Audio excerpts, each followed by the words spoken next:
त्या ठिकाणी आपण क्वेश्चन नंबर 30 सॉल्व करणार आहे. With resistances P and Q in the left and right gap of a meter bridge, the balance point divides the wire in the ratio 1/3. When P and Q are increased by 40 ohm, the balance point divide the wire in the ratio 3/5. तर आपल्याला दोन resistance दिलेले आहे P and Q, एक left गॅपमध्ये connect करायचा आणि दुसरा right गॅपमध्ये.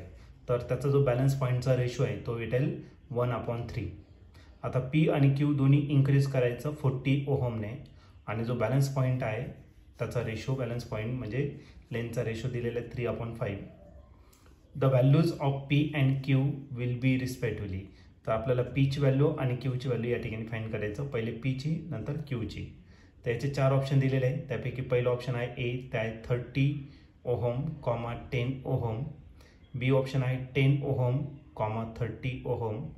C option आहे 20 ओहम, 60 ओहम आणि लास्ट डी ऑप्शन आहे 60 ओहम, 40 ओहम. तर या 4 ऑप्शनपैकी या क्वेश्चनचं करेक्ट आन्सर काय असलं पाहिजे, तर आपण याला सॉल्व करूया आणि मग डिसाईड करूया. तर या क्वेश्चनमध्ये आपल्याला दोन रेजिस्टन्स दिलेले आहे P अँड Q, एक लेफ्ट गॅपमध्ये कनेक्ट केला आणि दुसरा राईट गॅपमध्ये मीटर ब्रिजच्या. जो बॅलन्स पॉईंट होणार आहे तो डिवाइड करतो वायरला 1/3च्या रेशोमध्ये. तर आपण पहिल्या कंडिशननुसार या ठिकाणी सॉल्व करू. From given first condition. तर पहिली कंडिशन जर घेतलं तर लेफ्ट गॅपमध्ये P रेजिस्टन्स आहे आणि राईटमध्ये कोणता आहे तर Q रेजिस्टन्स आहे आणि याचा जो नल पॉईंट आहे तो डिवाइड करतो वायरला 1/3च्या रेशोमध्ये. याला मल्टिप्लाय करून घेऊ. 3ने याला मल्टिप्लाय करा आणि 1ने याला. मग Q × 1 किती Q आणि 3ने जर मल्टिप्लाय केलं तर आला 3P. हे आलं तुमचं फर्स्ट इक्वेशन पहिल्या कंडिशननुसार. आता दुसऱ्या केसमध्ये P आणि Q दोन्ही इन्क्रीज करायचं 40 ओमने. From second condition. तर सेकंड कंडिशनमध्ये काय करायचं, या Pला आपल्याला इन्क्रीज करायचं 40 ओहमने आणि जो Q आहे तो पण आपण इन्क्रीज करणार आहे 40 ओहमने. ओके. तर बॅलन्स पॉईंट जो आहे तो रेशो डिवाइड करतो रेशोमध्ये 3/5च्या रेशोमध्ये या ठिकाणी तो डिवाइड करतो. याला पण आपण मल्टिप्लाय करू. 5ने याला मल्टिप्लाय करून घेऊ. मग झाला P प्लस किती 40 आणि 3ने याला मल्टिप्लाय करू = 3 Q प्लस 40. आता याला सिम्प्लिफाईड करून घेऊ. 5ने जर याला मल्टिप्लाय केलं तर भेटेल तुम्हाला 5P प्लस आज आला 5 4 जा किती 20 म्हणजे आज आलं 200. 3ने जर मल्टिप्लाय केलं तर राहिला 3Q प्लस 3 4 जा म्हणजे किती राहिलं तर 120 झाला. ओके. आता एक काम करू, Qच्या जागी Qची व्हॅल्यू या ठिकाणी आपण पुट करू म्हणजे आपल्याला एका रेजिस्टन्सची व्हॅल्यू या ठिकाणी भेटून जाईल. मग 5P मी तसाच ठेवला प्लस 200 तसाच ठेवला. 3 आणि Qच्या जागी मी किती टाकलं तर 3P आणि प्लस किती राहिला आपला 120. ओके.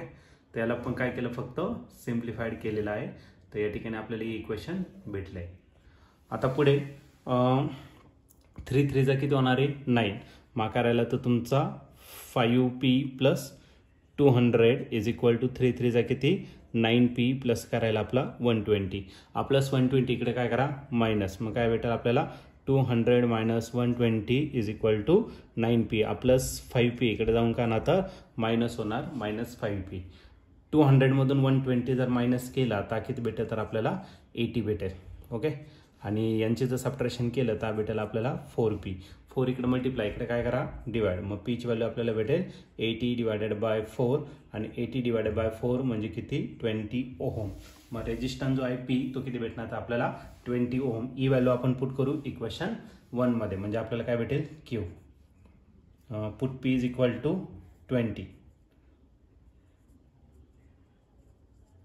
20 कशामध्ये इक्वेशन 1 मध्ये. In equation 1. इक्वेशन 1 काय Q आणि Q काय 3 × P. Pच्या जागी टाकलं 20. 3 × 20 किती होणार आहे आपला 60. मग राईट गॅपमध्ये जो रेजिस्टन्स असेल तो किती असेल 60 ओहमचा. तर आपल्याला P आणि Q ची व्हॅल्यू फाइंड करायचं होतं. मग P ची व्हॅल्यू 20 आली आपली. P ची व्हॅल्यू किती आली 20 आणि जो Q आहे तर Q ची व्हॅल्यू किती आली तर 60. ओके. 20 आणि 60 आणि या ठिकाणी तुम्ही ऑप्शन जर बघितलं तर ऑप्शन नंबर सी जो आहे तो आपल्या या ठिकाणी करेक्टली मॅच झालेला आहे. मग या क्वेश्चनचं जे आन्सर असणार आहे ऑप्शन सी. ऑप्शन सी म्हणजेच काय, P = 20 ohm and Q = 60 ohm.